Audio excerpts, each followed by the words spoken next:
When you feel like quitting, remember all of those who said you'd fail. When you feel like giving up, remember why you started. चाहे तुम कुछ भी कर लो, मेरा कुछ नहीं बिगाड़ पाओगे, या भले ही तुम कितनी भी अच्छी तैयारी कर लो, बिना चीटिंग के एग्जाम्स में पास नहीं हो पाओगे। जिन लाइंस के अंदर आता है चाहे या भले ही, उन लाइंस के अंदर यूज किया जाता है नो मैटर। इसका रूल है no matter plus subject, helping verb, main verb, object. Friends, इसका मैं एक एग्जांपल बता देता हूं। भले ही तुम मेहनत कर रहे हो, no matter you are working hard. भले ही वह एग्जाम में नकल कर रही है, no matter she is cheating in exam. इसी टॉपिक को मैं बोर्ड पर बहुत अच्छे से आप लोगों की प्रैक्टिस के साथ में इसको खत्म करूंगा और फिर क्या आप तैयार हैं बोर्ड पर चलने के लिए? Okay, let's go. No matter, no matter का यूज वहां पे किया जाएगा जब लाइन के अंदर आ जाए चाहे।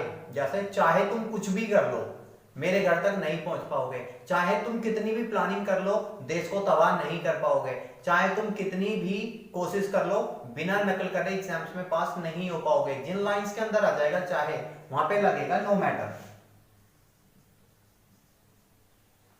या फिर जिन लाइंस के अंदर आ जाए भले ही तुम मुझे गिराने की कितनी भी कोशिश कर लो, मुझे गिराना तो बहुत दूर, तुम मुझे टच भी नहीं कर पाओगे। जिस लाइन के अंदर आ जाए भले ही, जिस किसी भी लाइन के अंदर या तो चाहे आ जाए या भले ही आ जाए, वहां पे लगेगा नो मैटर। इसका रूल है no matter plus subject, helping verb, main verb, object.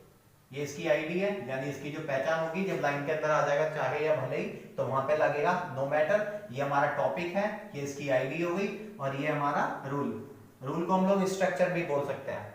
सो पहले नो मैटर, फिर subject, helping, main verb, object. या फिर मैं इस रूल को इस भी तरीके से दिखा सकता हूं, पहले नो मैटर, फिर अकॉर्डिंग टू लाइन,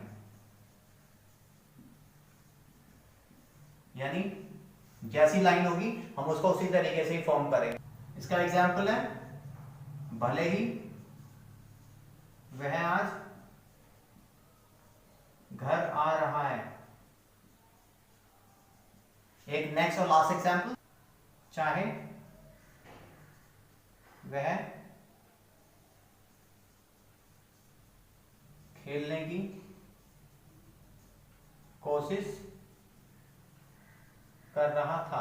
तो इन लाइंस को बनाने से पहले इसी एक लाइन को, मतलब इन्हीं लाइंस को मैं दो अलग अलग तरीके से बनाऊंगा। आपको जैसा इजी लगे आप उसको वैसा फॉर्म कर सकते। सो भले ही के लिए नो मैटर, वह के लिए ही, आज के लिए टुडे, घर के लिए होम या हाउस। जब अपना घर होगा, हमारा अपना घर होगा तो उसको होम बोलते हैं, और जब किसी दूसरे के घर होता है तो उसको हाउस भी काउंट किया जाता है। आ रहा के लिए कमिंग,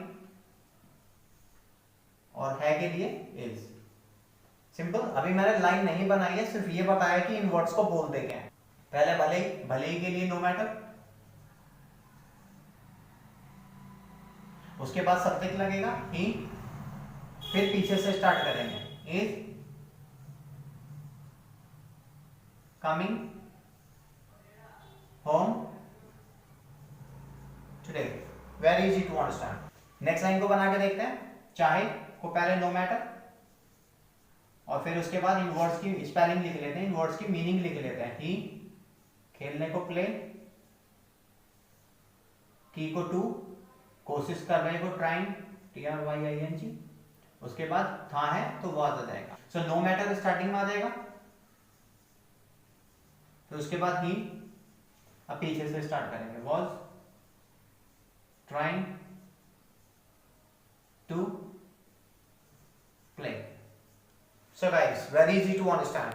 फ्रेंड्स, अब देखना ये है कि इसी टॉपिक को एक अमेरिका वाले या दूसरी कंट्रीज वाले इंग्लिश टू इंग्लिश कैसे तैयार करते हैं, क्योंकि मैंने इन टॉपिक्स के अंदर, इन लाइंस के अंदर हिंदी भी लिख रखी है, और उनको हिंदी से तो सख्त नफरत है। सो वहां पर हम लोग हिंदी नहीं दिखा सकते हैं। उन स्टूडेंट्स को, उन प्रोफेसर्स को, या उन सभी को इंग्लिश टू इंग्लिश बात करनी होती है। इंग्लिश में ही सारी बातें करनी होंगी, और इंग्लिश में ही सारा पढ़ाना होगा, समझाना होगा। Hi friends, now here I'm telling you the basic concept of with no matter. So before starting this topic, we must know the reality, the basic concept of no matter.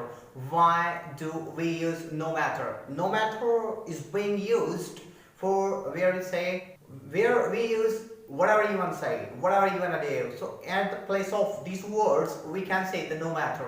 Now guys, now here we have a lines which have been written on a board. So now here I'm raising the words. So now how we will make them understand. Now we have a no matter. Why do we use no matter? No matter is being used for whatever you want to do.